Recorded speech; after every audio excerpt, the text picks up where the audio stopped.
The casserole hadn't even cooled when my parents looked me in the eye and said, "Leave the house key, take your suitcase, and go." This was my first dinner in the home I bought myself.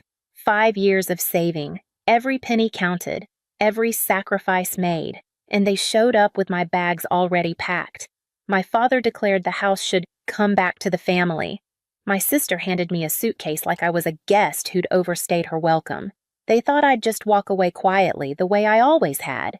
But what they didn't know was this: the bank had already called me that morning, and I was still listed as the only legal owner. They made one critical mistake. They underestimated me. I remember the smell of that casserole. Hand-peeled potatoes, cream from the farmer's market down on Willow Street, baked slow in the same ceramic dish my grandmother used every Sunday. The edges curled brown and perfect, just the way she taught me. I was so proud of it. This wasn't just any dinner. This was my victory lap. The house I'd saved 5 years to buy, sitting on a quiet street in Harbor Falls, Oregon, with crown molding I chose myself and hardwood floors I could finally afford. No landlord, no co-signer, just me, my name on the deed, and a mortgage I paid every month without asking anyone for help. I'd invited the people who doubted me most, my parents, Edward and Diane, and my older sister Mara. I wanted them to see what I'd built. Maybe I wanted them to be proud. Maybe I just wanted them to stop treating me like I was still 22 and directionless. I set the table with cloth napkins and vintage plates I'd found at a little antique shop outside Corvallis. Blue ones with tiny hand-painted birds on the rim. I even made name cards, printed on cardstock during my lunch break and laminated at work. Dad at the head of the table, Mom to his right, Mara across from me, like we were a normal family sitting down to a normal meal. I lit candles, cinnamon and pine, the kind that made a house feel like a home, not a showroom. By 6:20, I'd checked everything 3 times. The roast was resting, the salad was crisp. My skirt, which I hardly ever wore, was freshly steamed. I smoothed it down nervously, my hands looking for something to fix when there was nothing left to fix. At 6:32, tires crunched over the gravel driveway. Mara came in first. She didn't knock. She just opened the door and said, "Smells like food," without looking at me. She wore those suede boots she always bragged about, expensive and impractical, tracking faint dust across the floors I'd mopped that morning. Dad followed. He gave a nod, not quite a greeting. His eyes didn't land on me. They moved across the room instead, scanning the crown molding, the ceiling corners, the family photo I'd hung above the mantel. He looked like he was inspecting a rental property. "This place has good bones," he said eventually. "Feels like it should belong to everyone." I laughed, even though it wasn't funny. "It's cozy, I think." Mom entered last. She didn't speak. Her fingers grazed the picture frame on the mantel, one of us from when I was 10. She stared at it like she didn't recognize it. We sat. Silverware clinked softly. The salad went untouched. Mara scrolled through her phone under the table. Dad asked how I could afford hardwood floors. Not like a compliment, like an accusation. "You know," he added, "a house this size is a lot for one person." "It's manageable," I said, taking a sip of wine I no longer wanted. No one asked about my promotion. No one asked about the house hunting process or the closing day, or how it felt to finally have something of my own. By the time I brought out dessert, a warm apple crumble with oat topping, I was desperate for someone to say anything kind. I smiled too hard. I told them the crust was homemade. I said it twice. Dad didn't respond. He folded his napkin slowly, precisely, like a ritual. Then he looked at me, finally, and I saw something shift in his jaw. I'd seen that look before, when I'd asked to go to college out of state, when I bought my first car without calling him first. "We've discussed it," he said. "This house should come back to the family." I blinked. "I'm sorry, what?" Mom nodded, eyes fixed on the wall. "You've done well, Celeste, but it's too much house for someone like you. It's time to refocus." My hands started trembling under the table. Mara leaned back, arms crossed. "It's not personal," she said. Then she stood. And when she came back, she was holding my suitcase. The green one I'd used when I moved to college. It was already packed.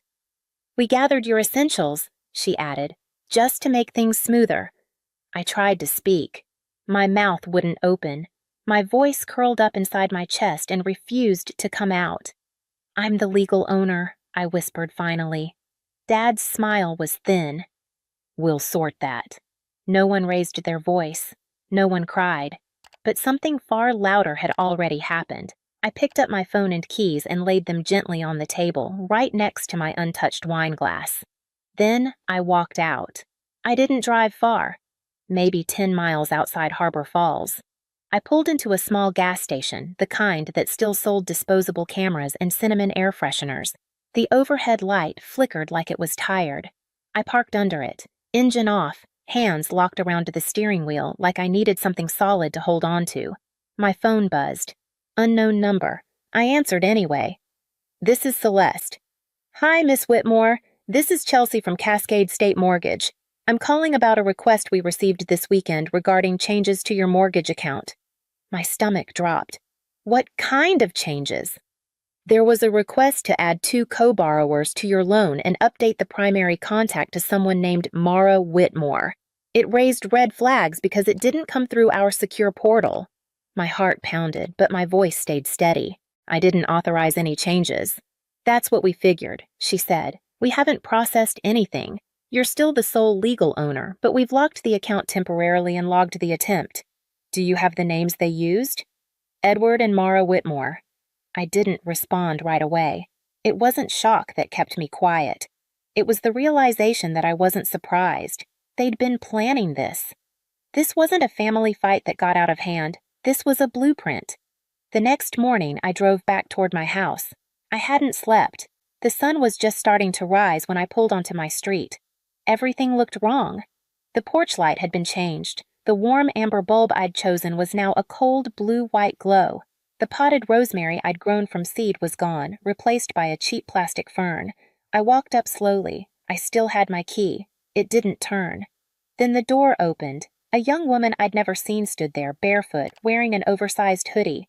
"Can I help you?" she asked. "This is my house." She raised an eyebrow.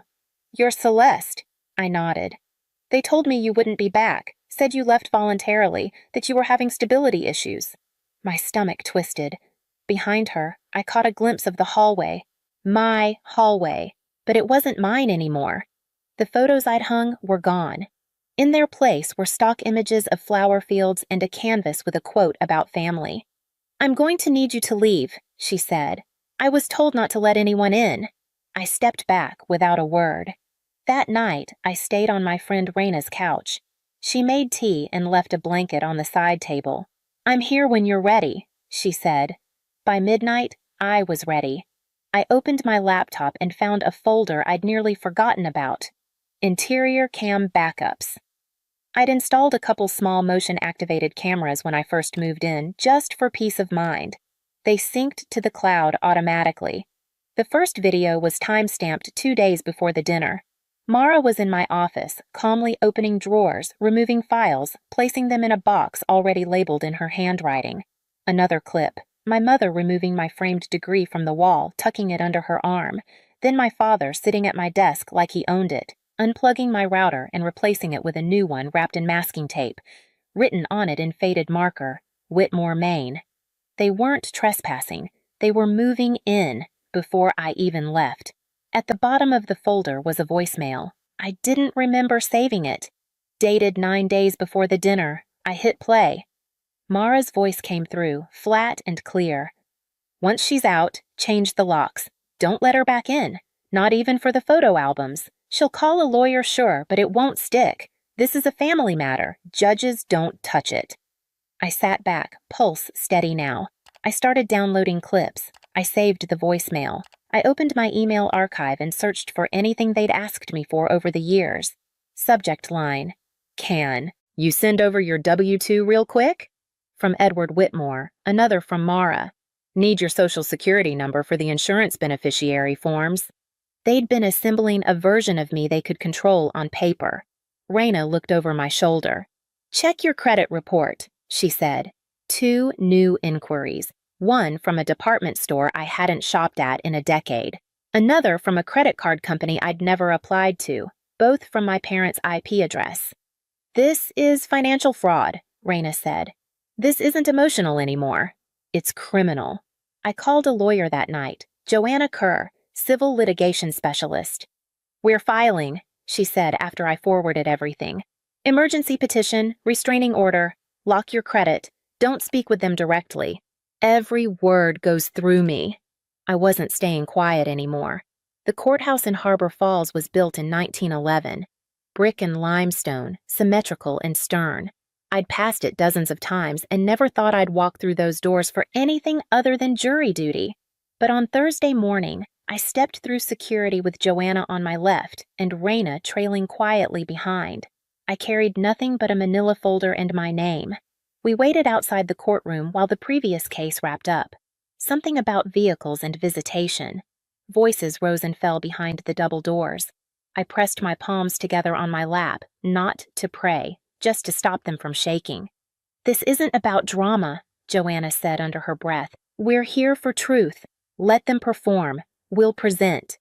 When our case was called, we entered quietly. The courtroom was cold in a way that didn't come from the air, more like a stillness that demanded you choose your words carefully. My parents sat at the defendant table. My father wore a suit that didn't fit quite right anymore. My mother was rigid beside him.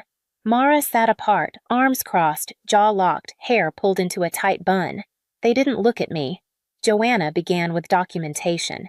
She presented the mortgage papers, the deed, the dated payoff statements. Everything with my name, my signature, my income verification. Then came the videos. Silent but devastating. My father replacing the router. My mother removing framed photos. Mara boxing up files with her initials already on the side. Then the voicemail.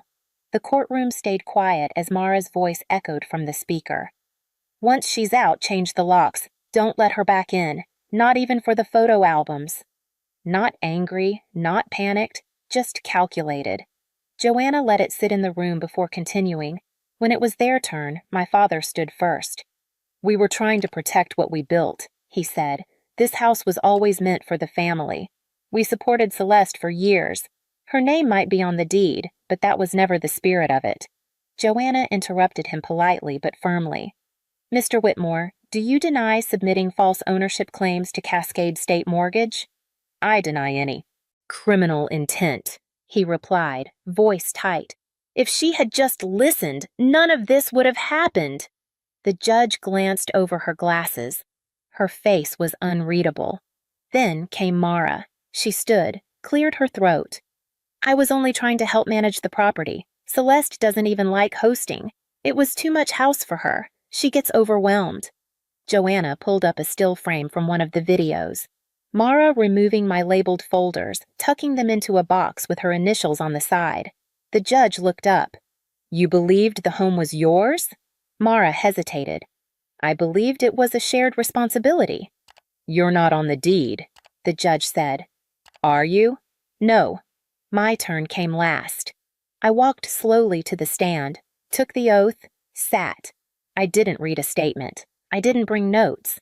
I looked directly at the judge and said, "I bought that house alone.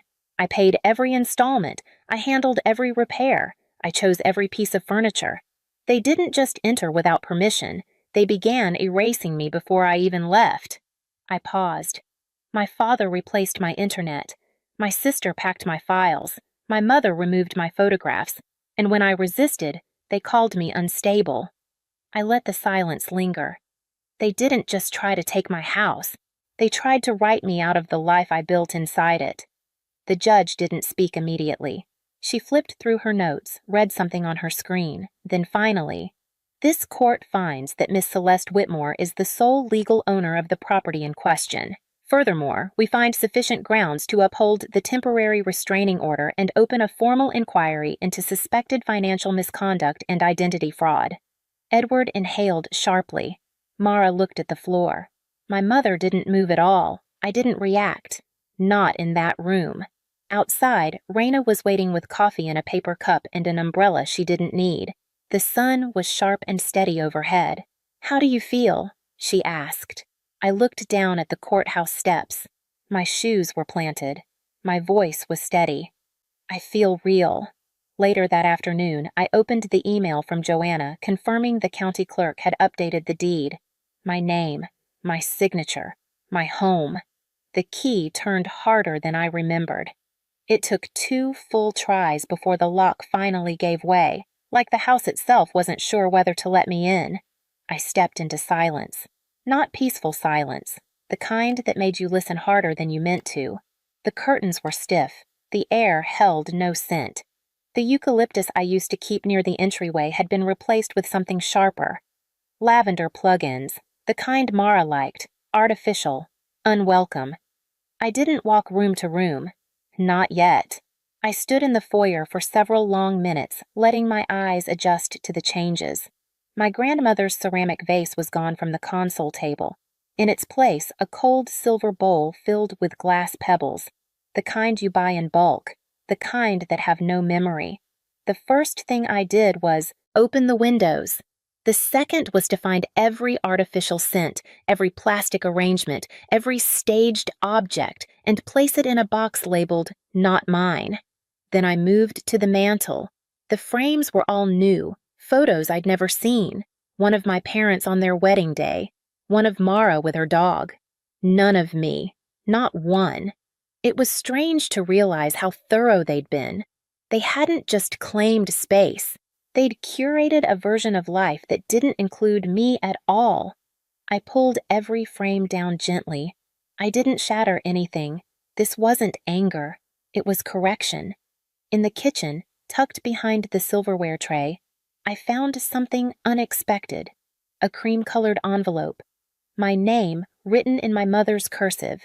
Inside was a single page. "You'll understand someday. Family decisions are complicated. You were always so headstrong, Celeste. This was about preserving what matters. One day, you'll see it was necessary." No apology, no ownership, just a tidy set of excuses disguised as legacy. I took it out back, lit a match, and held the paper over the fire pit. The flame curled through each line without hesitation. When it was gone, I didn't feel triumphant. I felt clean. That night, I started rearranging the living room. Not because it was messy, but because it didn't reflect me anymore. I unpacked my own photos.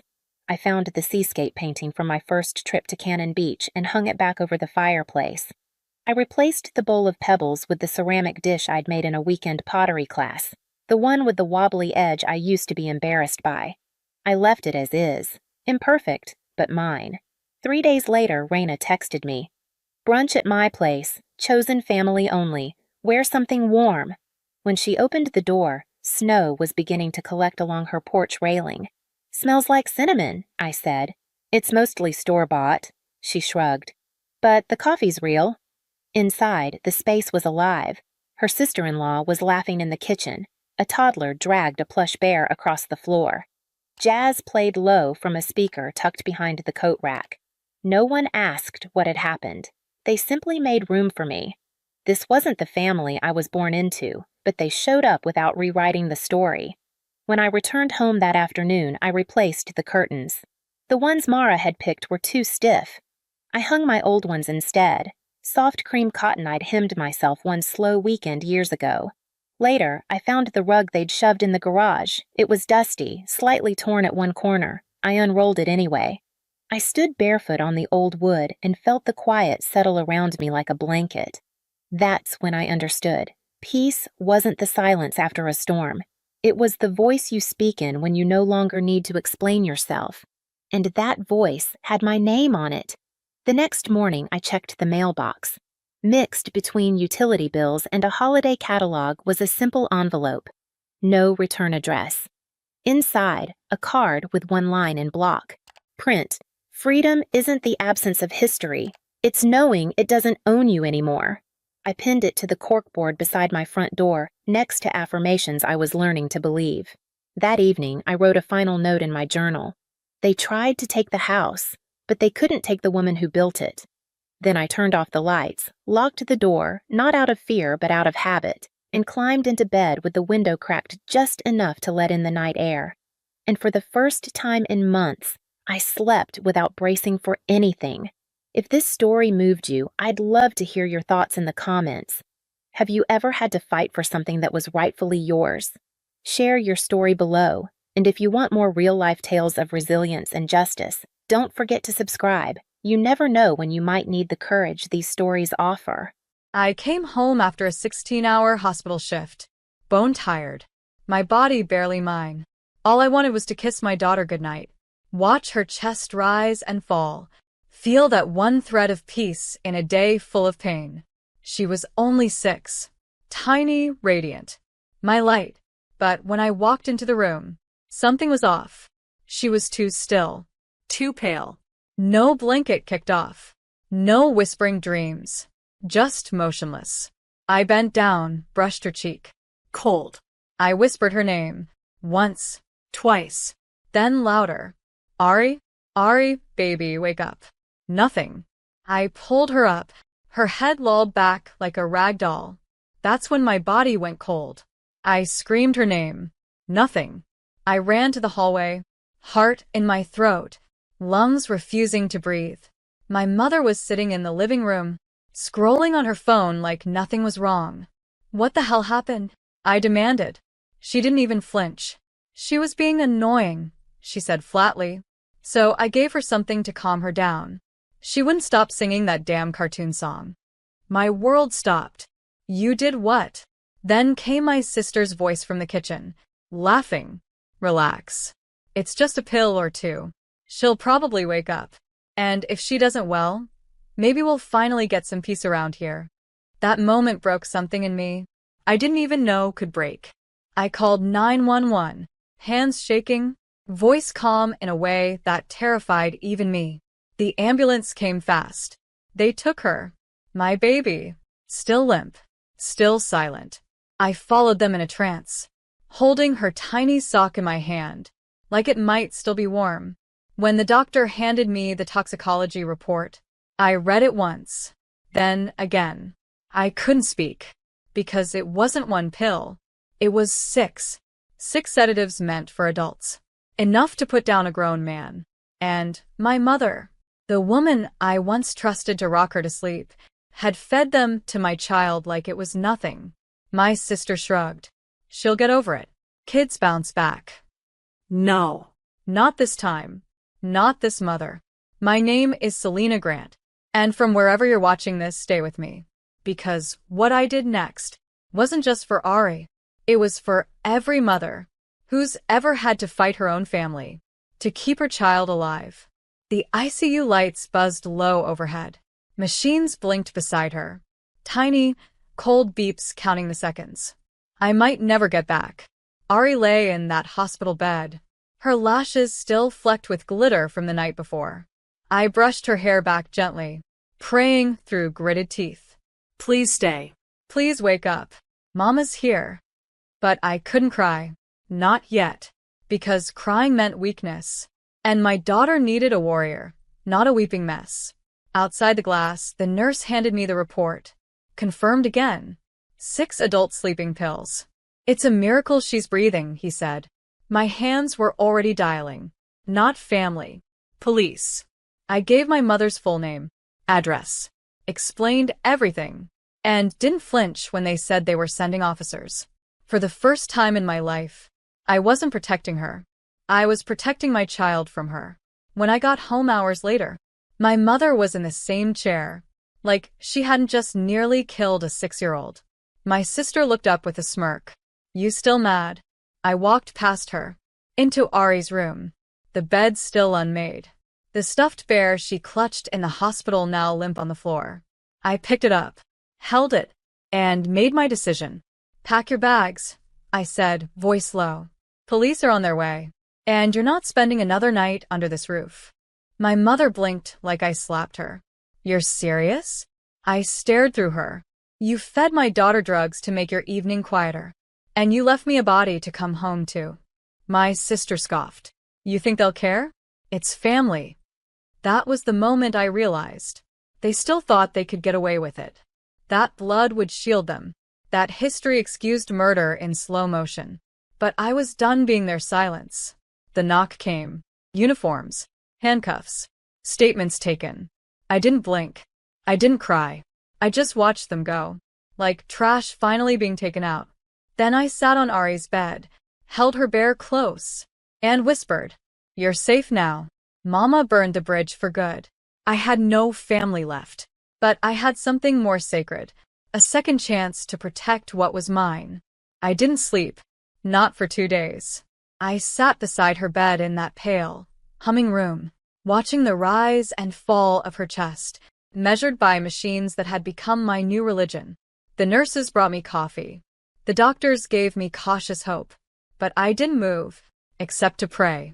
I replayed that moment again and again, her tiny body limp in my arms, the warmth slipping away. I'd carried strangers through trauma for years. As a nurse, I knew the drill: vitals, dosages, compression rhythms. But nothing in my training prepared me to see my own child on life support, put there by the women who raised me. I didn't tell the hospital staff the full truth. Not yet. But the officer called me back. Said my mother had confessed. Casually, almost like a joke. It was just a pill. She was making noise. I needed peace. And my sister? She laughed in the background. You people are so dramatic. They were both being held for reckless endangerment. Pending charges. Maybe more. I didn't care about the sentence. I cared that Ari still hadn't woken up. Until the morning of the third day. The sun just barely cutting through the hospital window. I was humming. A lullaby she used to love. Mindless. Gentle. That's when I felt it. A pressure. Small. Weak. But real. She squeezed my finger. Ari? I gasped, leaping forward. Baby, can you hear me? Her eyelids fluttered. A whisper of breath. Then a sound, raw, hoarse. Mama? I broke. Fell forward. Forehead against her hand. Tears soaking the blanket. I'm here, baby. I'm here. You're safe. Her pulse was still faint. Her voice weaker than I'd ever heard. But she was back. Not because of prayers. Not because of miracles. But because that little girl was stronger than the women who tried to silence her. The doctor came in and froze. Smiled like he didn't want to jinx it. She's fighting, he said. She's coming back to you. I nodded. But in my heart, I whispered, no, I'm coming back to her. Because the woman I was before, the one who excused toxic blood, who second-guessed herself in the name of family, she died the night Ari nearly did. What rose in her place was a mother, who would burn the whole world down, before letting anyone hurt her child again. The doctors called her recovery remarkable. I called it a resurrection. Ari stayed in the hospital another week. They watched her lungs, monitored her heart, flushed every last trace of poison. My own mother had forced down her throat. But slowly, the color returned to her cheeks. She started whispering little things, favorite cartoons, songs, asking where her teddy was. And with each word, I came back to life too. But as Ari healed, my anger sharpened. What they did to her, what they tried to normalize, Would not go quietly. So while Ari slept, I met with a lawyer. She read the toxicology report, twice without speaking, then said, we won't just press charges. We'll go after custody rights, restraining orders, and full public record. I nodded. I want their names on file. I want my daughter's future protected. From every corner their shadows might crawl into. My mother tried to call me again. Blocked. My sister posted a rant online, calling me ungrateful, saying I turned my back on family for attention. I didn't respond, but I screenshotted it. Proof. Because they were still dangerous, even with handcuffs around their wrists. Then came the CPS interview. Cold questions, tired eyes. But I told the full truth. They drugged my daughter because she was singing too loud. I handed over the medical records, the police report, the text my sister sent after her arrest. Hope she remembers this when she's older. Kids are so dramatic. The agent closed her folder slowly. We'll make sure they don't get near her again. I exhaled for the first time in weeks. The war wasn't over, but I had drawn the line. And this time, I stood on the right side of it. When Ari finally came home, She ran into her room, spun in circles, hugged her teddy like it had been through the fire with her. Then she looked up at me and said, "Mama, we don't have to see mean grandma anymore, right?" I bent down, held her face in my hands. No, baby. Never again. Mama made sure of that. Because from this moment on, I wasn't just her mother. I was her sword and her shield.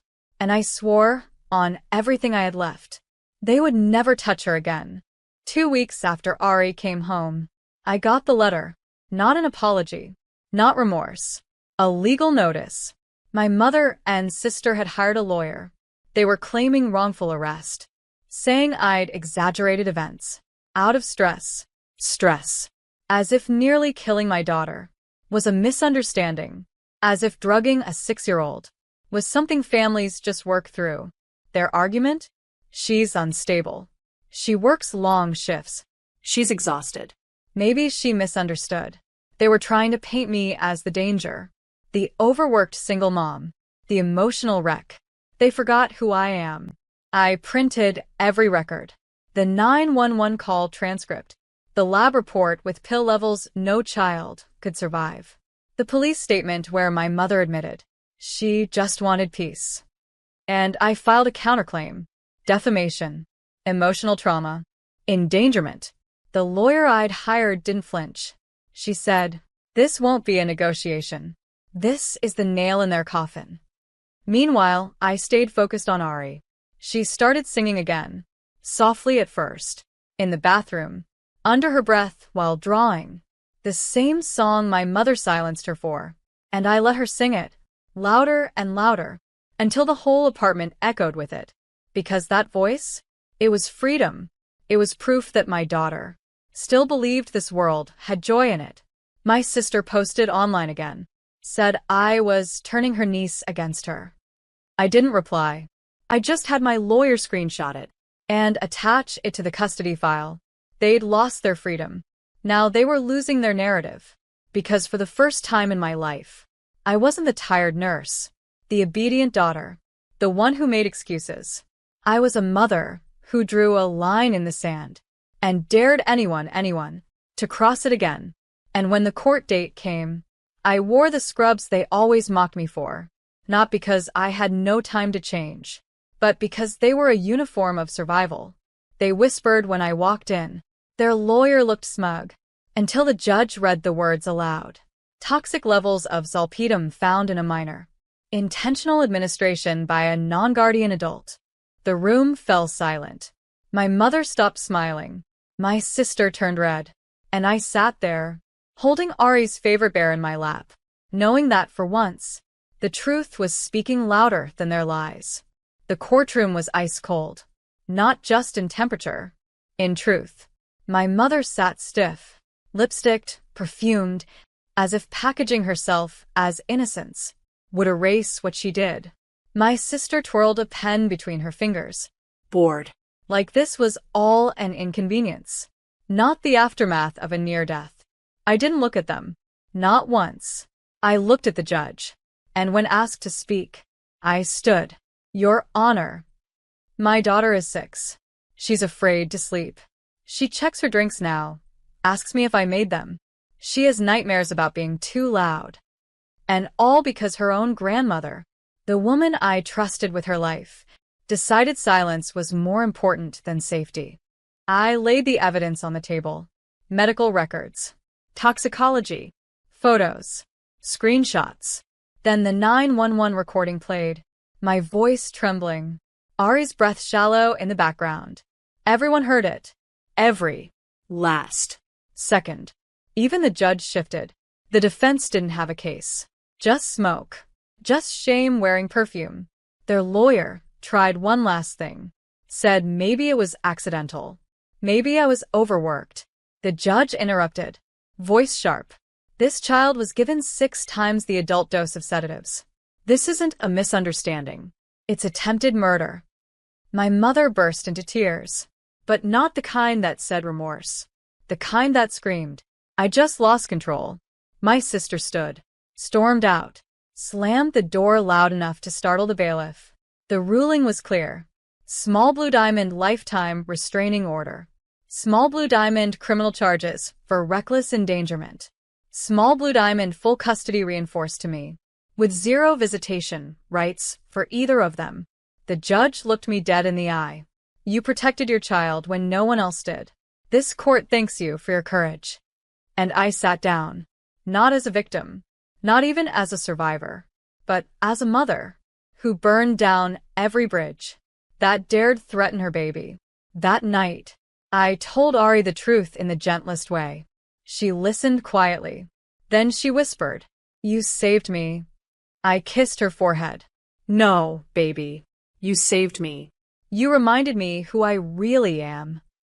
And as she fell asleep, finally peaceful, finally safe, I stood by her door and whispered to the dark, "You don't win. Not this time. Not ever again." The house was quiet now. Not tense, not hollow, just calm. Ari's laugh started coming back in full. She danced barefoot in the living room again, sang off-key with her cartoons, and painted hearts on every inch of the fridge. Every night, I sat by her side as she drifted off, because I wanted her last image before sleep to be love, not fear. But even in peace, the past still tried to knock. I got a letter. From jail. Handwritten, shaking ink. My mother. You've destroyed this family. I didn't mean to hurt her. You've always been too emotional. We raised you better than this. There it was again. The gaslight. The guilt grenade. Dressed like an apology, but poisoned at the core. I didn't read it twice. I shredded it. My therapist said something that stuck with me. Abuse from family doesn't deserve a softer name. So I said it out loud that night. Alone. In the mirror. My mother abused my daughter. My sister enabled it. And I stopped it. Because naming it, that was power. And I refused to raise Ari in a home where secrets rot under the rug. I took time off work. We left town for a weekend. Just me and my daughter. Ocean breeze. Melting ice cream. Her tiny hand in mine as we walked the shore. She asked, "Will we ever have a big family again?" And I smiled gently. We will, but we'll choose every single one of them. Because family isn't who shares your blood. It's who would never poison your child for quiet. We sent postcards to ourselves from that beach. On the back of mine, I wrote, "Day 1 of a life where love isn't conditional." And when we got home, I framed it. Every time I pass it, I remember. Peace isn't passive. It's earned. It's defended. And sometimes, it means walking away from everything you were told to keep close. 3 months later, I stood in the courtroom one last time. Not to testify. Not to fight. Just to witness the end. The judge read the sentence aloud. My mother, 5 years, with no chance of early release. My sister, 2 years probation, mandatory psychological evaluation. There were no gasps. No begging. Just silence. The kind that comes when the truth finally finishes speaking. I didn't flinch. Didn't cry. Didn't celebrate. I just stood, a storm in stillness, and nodded. Then I walked out, and never looked back. Outside, the sun was warm. Ari waited on the steps, swinging her legs, hugging the bear that survived everything with her. "Did the bad people go away?" she asked. I knelt down, brushed the hair from her cheek. "Yes, baby. They're gone. And they're never coming back." We drove home with the windows down, her voice singing, laughing. Free again. Not small. Not scared. Full. When we got inside, she ran to the fridge, pointed at the framed postcard from our trip. "Mama, that's our magic paper?" I smiled. Yeah. That's the day we became our own family. Later that night, we made cupcakes. No reason, just joy. She put sprinkles on each one. Too many. But I didn't stop her. We danced in the kitchen, her arms flung wide, spinning in circles like she was trying to catch every ounce of happiness. And me? I just watched. Because this was the justice. Not the sentence. Not the headlines. Not even the court orders. It was her smile. Unbroken. Unbent. Untouched by their cruelty. They tried to silence her with poison, tried to break me with guilt, tried to wrap their abuse in the pretty paper of family. But I burned it all. And from the ashes, we built something honest, Safe. and fierce. Ari fell asleep with frosting on her nose that night, her bear tucked under her chin. And as I stood at the door, watching her breathe, I whispered the words that had carried me through it all. You are safe. You are loved. You are free. I was home on leave, for the first time in 7 years. No salutes. No boots. No base alarms. Just me, a civilian again, carrying my duffel and the kind of fatigue you don't sleep off in a weekend. It was December. The streets were lit in gold. I hadn't had a family Christmas in almost a decade, and I wanted this one. Not gifts. Not lights. Just to sit at the same table as the people who raised me. To feel like I still belonged. But then, 3 days before Christmas, I got a text from my dad. Your sister's husband will be there. You know how tense things got last time. Maybe sit this one out. It's better for everyone. Better for everyone. Except me. I stared at the message. Read it twice. And then the last line crushed whatever was left. This is a family event. Please respect that. Like I wasn't family. Like the uniform I wore for them suddenly made me inconvenient. I didn't reply. Not out of grace, but because if I opened my mouth, I'd burn everything down. I spent Christmas Eve alone, watched It's a Wonderful Life, with a takeout container on my lap, and my phone face down. No calls, no invites, not even a Merry Christmas from my own mother. Fine. They made their choice. They chose silence. So I gave it to them. 5 days later, New Year's Eve morning, I woke up to 10 missed calls and one voicemail that made my blood freeze. This is Robert Hanley, your parents' legal counsel. There's been an urgent matter concerning the property deed and financial signatures. Please call me back immediately. Suddenly, I was family again, but they didn't know one thing. When they uninvited me from their table, they also severed the only tie holding their house together. My name, my signature, my generosity. They thought I was just the daughter who left. But what they forgot was, I'm also the one who paid off the damn house. My name is Riley Monroe. And from wherever you're watching this, stay with me. Because the home they locked me out of was built on my sacrifices. And now they were about to learn what it costs to shut out a soldier. I called him back. The lawyer, sitting at my kitchen table, still in pajama pants, barefoot, heart pounding like I was back in combat. His voice was dry. Measured. Miss Monroe, I'm contacting you on behalf of your parents. It's regarding the home equity agreement from 2020. It seems they're trying to refinance, but your signature is required to release the lien. I leaned back in the chair, blood turning cold. The lien I placed when I paid off their mortgage? He cleared his throat. Correct. You contributed the full amount, $148,000, I believe. I nodded to no one. Yeah, after my second deployment. They were drowning in debt, and I didn't ask for repayment. Yes, but you did require that your name be added as a lien holder, which gives you legal authority over the property. Right. I'd done that out of caution, a soldier's instinct, but I never imagined I'd need to use it. Until now. They want me to sign off? I asked. Yes. Without your signature, the bank won't release funds. I paused. Then, tell them no. Pardon. Tell them this soldier's no longer covering their expenses. They locked me out of their Christmas. They don't get to unlock that house without facing me first. Silence. Very well. I'll inform them. I hung up, sat in stillness, stared at the framed photo on the wall, me in uniform standing next to them, all of us smiling like love wasn't conditional. But it was. God, it was. Because the moment I wasn't easy, wasn't convenient, wasn't the good daughter who nodded and paid the bills. They discarded me like trash. But now? They needed me again. And I wasn't the woman I was before. That day, I went to the county office, filed a freeze on the property title. Not out of spite, Out of principle. Then I drafted my own letter to Robert Hanley Legal Counsel. Per the terms of the 2020 agreement, I decline to release the lien on the Monroe residence. This is a formal decision. No future requests will be considered. Signed, Riley Monroe. I mailed it, certified, because if they wanted to treat me like a stranger, I'd treat them like clients with unpaid debts. And this time, I had all the paperwork. 3 days later, my sister showed up at my door. No warning, no apology, just a cold knock. And fake smile energy.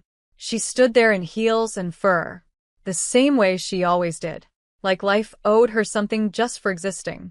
Riley, she said, can we talk? I stepped outside. Didn't invite her in. Didn't flinch. You've got 5 minutes. She sighed, rolled her eyes. Come on. Don't be dramatic. It was just one Christmas. You know how Dad is. Tense. Old-fashioned. I stared at her. He told me I wasn't welcome. You didn't even text. She waved her hand. Yeah, but now things are complicated. We're trying to get a loan for some upgrades. The kitchen, maybe even a pool. You know, stuff for the grandkids. Whose grandkids? I asked. Because you and your husband don't let mine call him Grandpa. She blinked. Didn't answer. Then she got to the point. Look, the lawyer said you're blocking everything. Mom's stressed. Dad's furious. Can you just sign the release so we can move on? They told me not to show up to Christmas dinner, I said. So I didn't. Now they need me? That's not how family works. That's how users operate. She bristled. Her voice sharpened. You always think you're better because you wore a damn uniform. I stepped forward, eyes steady. I don't think I'm better. I am better than people who treat their daughter like a wallet until she says no. She flinched, then muttered, You'll regret this. You're cutting yourself off. I almost laughed. You already cut me off. I'm just honoring it legally. She stormed off, heels clacking like thunder down the stairs. I watched her go. Then I walked back inside, shut the door, and felt something I hadn't felt in years. Peace. Not revenge. Not anger. Just a quiet, solid knowing. I owed them nothing. Not after the silence. Not after the exile. Not after the years I paid their debts with deployment checks.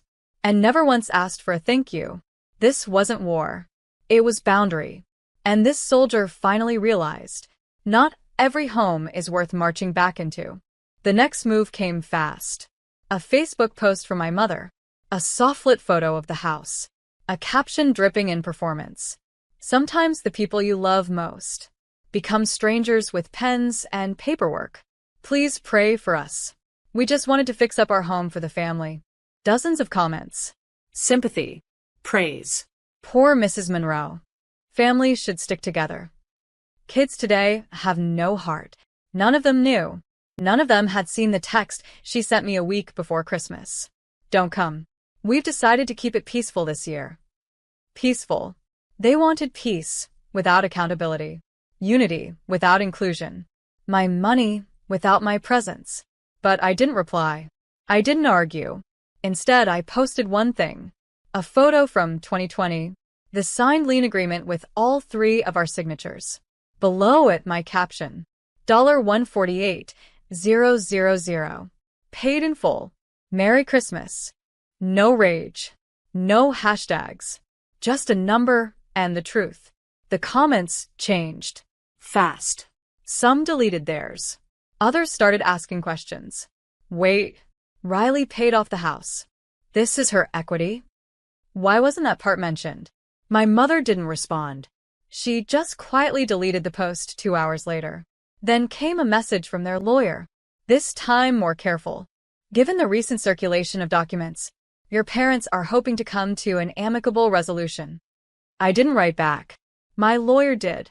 My client is not interested in renegotiating boundaries she established after emotional and financial abuse. No further contact is welcome. I was done playing diplomat. In a war they started. Done cushioning egos. Done funding entitlement. I kept working. Paid my own rent. helped a local shelter with part of what I'd have sent them for New Year's, and slept easy. No guilt. No second thoughts. Because when people treat you like a transaction, you are allowed to treat them like a closed account. And me? I had closed it with interest. February came. Cold. Still. No calls. No apologies. And yet, word reached me. My sister was ranting to anyone who'd listen. At church, at her gym, even at my cousin's baby shower. Riley thinks she's above us now. She used her army money to buy control. She's punishing mom and dad for one mistake. One mistake. Like disinviting your daughter from Christmas. After she wore the flag on her back for nearly a decade. Was something you just sweep under the rug with a fake smile. No. This wasn't about pride. It was about dignity. But the part they didn't understand, the part that stung them the most, wasn't the lean. It wasn't the silence. It was the fact I hadn't come crawling back. They expected the same Riley from years ago. The one who'd wire $2,000. Just because they mentioned repairs. The one who forgave every slight. Because they're family. But I had changed. Deployment didn't just harden your body. It reshaped your soul. I had learned to fight. And more importantly, I had learned to leave. And while they waited for me, to show up again, apologetic, softened, desperate, I was living. I used my savings to finally take that trip to Seattle. Spent time with old friends. Volunteered at a VA clinic. Laughed in real ways. Not that forced, careful smile I wore every Christmas growing up. I even reconnected with someone. Someone who saw me, not as a wallet, or a war hero, or a family savior, but just Riley. And then it happened. A message from an old neighbor. Your parents put the house up for sale. Looks like they're desperate. Heard the bank circling. I didn't flinch. Didn't celebrate. Didn't even care about the money. Because they weren't losing the house.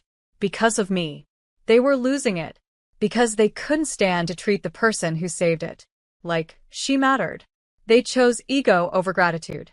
Control over connection. And now they'd get what they gave me that Christmas.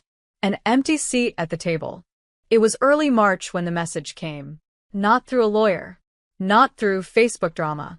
But directly. A text. From my father. Riley, we need to talk. It's important. 2 weeks of silence, and suddenly I was important. I didn't respond. But I watched the dots come back. We never meant to hurt you. Things got out of hand. Your mom's been under pressure. Your sister. She didn't mean it either. Please don't let this destroy the family. Destroy the family? I scrolled back up to that text from December. This is a family event. Please respect that. No invitation. No seat. No consideration. Now that the bank had frozen the loan. Now that the real estate agent had backed out. Now that their we'll figure it out attitude had turned into we're losing the house panic. Now, they remembered I was family. So I sent back one sentence. I'll meet you in public. We met at a diner. The kind where the coffee's burnt and the silence sticks. My father looked older. My mother had her church pearls on, the same ones she wore to every fake apology. My sister didn't come. Of course not. They smiled. Small. Tense. My mom spoke first. You look healthy. I know we've had tension. I said nothing. Just sipped my water. My dad leaned forward. We're sorry, Riley. We shouldn't have excluded you. You've done so much for us. We were wrong. The script was rehearsed. The tone too careful. Then the real reason surfaced. We're on the verge of losing the house. If you could just... I held up one hand. No. You didn't invite me to dinner. You uninvited me from family. I won't sign away the only protection I gave myself. Just because your consequences finally showed up. My mother's lip trembled. But we're your parents. I leaned in, voice calm. You taught me family is a choice. Every time you chose pride over love. Every time you made silence louder than support. Every time you asked for money. But never once asked if I was okay overseas. They looked like they were waiting for me to crack. To offer a middle ground. A lifeline. Instead, I stood. This meeting was a courtesy. I won't be signing. I won't be guilt. And I won't be the safety net. You only remember when the floor caves in. And as I walked out of that diner, past their stunned faces and cold coffee, I felt it in my chest. The weight was no longer mine. They tried one last thing. An envelope slipped under my apartment door. No stamp, no return address. Inside, a handwritten letter, a photo, and a check. The letter? My mother's script. Always too neat to be honest. Riley, we've made mistakes. We know that now. We never meant to hurt you. The holidays weren't the same without you. Please consider this check. As a symbol of goodwill, let's rebuild. The photo? An old one. Me, age 12. Wearing a paper crown. Holding a present. Grinning like I didn't know what abandonment tasted like. And the check. $10,000. A payoff. A peace offering. A bribe. $10,000 to forget that they erased me. $10,000 to let them refinance the house. I paid off without hesitation. $10,000 to reopen a door. They slammed in my face over Christmas. I didn't tear it. I didn't burn it. I mailed it back. No note. No smiley face. No second chances. Just silence. The kind they taught me. Only this time it was mine. That week, I sat with Ari, my goddaughter, and watched her rehearse for her school play. She asked me, "Did you ever have a mom like mine?" I smiled. No, baby. But I became the woman I needed. And that was enough. No more trying to prove my worth to people who counted my dollars. But never my sacrifice. I changed my number. Filed a no-contact order. After they showed up at my job pretending to be confused, I gave their lawyer one final line. Tell them the lien stays. The silence stays. And this soldier has gone home to herself. Some people think the worst betrayals come from enemies. But I've learned it's the betrayal from blood that bleeds the slowest. Still, I didn't let it break me. Because peace isn't something they can give or take. It's something I built, on my own terms, brick by brick, without their permission. Spring came, and with it, the listing. I didn't go looking for it, but a friend texted, "Your parents' house is on Zillow." I clicked the link. There it was. Front porch, still cracked. That same broken swing they never fixed. Described as charming fixer-upper. Asking price. $312,000. Reduced twice. Desperate. The photo of the kitchen made me laugh. That outdated tile? I paid for that renovation after my second tour. They were trying to sell the past, as if it hadn't been built on my back. A week later, my parents moved out. Foreclosure looming. Buyers uninterested. No equity left, because my signature was never given. I never got a thank you. Never got a call. Just the echo of their silence. Finally turned inward. And you know what? It felt good. Not revenge. Not cruelty. Closure. I took that lien release form, the one they begged for, and I burned it. Not as a favor to them, but as a ritual for me. A final act of letting go. Then I bought a small cabin in the woods. One floor. Big windows. Quiet. And this time, every nail, every light switch, every dish was mine. No strings. No debts. No guilt. I hosted my first Thanksgiving there. Just me, a few real friends, and Ari, who ran around barefoot, and called it our magic treehouse. She asked, "Will they ever say sorry?" I shook my head. They don't know how. But we do, and we know how to mean it. After dinner, we sat under the stars, wrapped in blankets, watching her roast marshmallows too long. She handed me the burnt one and said, "This one's for being the strongest girl I know." I took it, grinning, not because it was true, but because she believed it. And maybe, finally, so did I. I wasn't the estranged daughter, or the forgotten soldier, or the ATM in combat boots. I was free, I was whole, and I was done writing checks for people who never learned to say thank you. The house is still on the market, Still empty, like the apologies that never came. And me? I've never been fuller.